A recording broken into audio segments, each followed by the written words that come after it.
3D studio ম্যাক্সের কাজ শিখুন খুব সহজেই।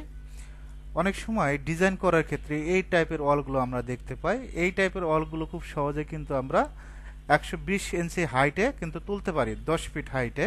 সেটা কিভাবে আমরা গ্রুপ করেও কিন্তু কাজটা কমপ্লিট করতে পারি। সর্বপ্রথম আমরা লাইনে ক্লিক করব। কোথায়?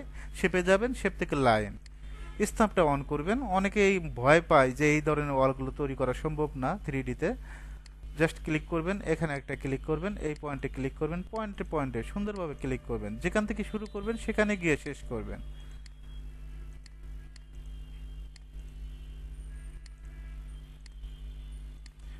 এখন আমরা মডিফাই লিস্টে যাব। এখান থেকে এক্সট্রুড EX, এখান থেকে অ্যামাউন্টে আমরা কত দিব? 30 ইঞ্চি দিব। কত ইঞ্চি? 30 ইঞ্চি। কালারটা চেঞ্জ করে দিব।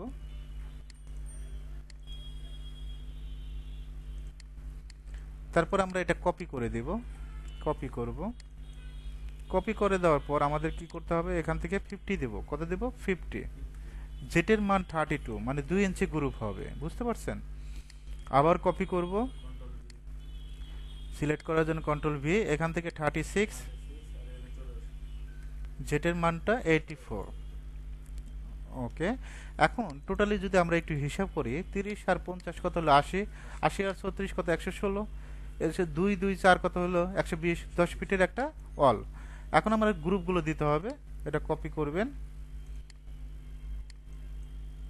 2 ইঞ্চি। কালারটা আমরা কি কালার দেব? Black colour. এখান থেকে 84 আছে, আমরা 82 করে দেব। 82 করে দিলে অটোমেটিকভাবে মিলে যাবে। দেখছেন? আবার কপি করবেন। কপি করে দেওয়ার সময় এখান থেকে জাস্ট আমরা কি করব? 30 দিয়ে দেব। আশা করি যে কোনো মেজারমেন্টের আপনি 3D ওয়ালগুলো তৈরি করতে পারবেন।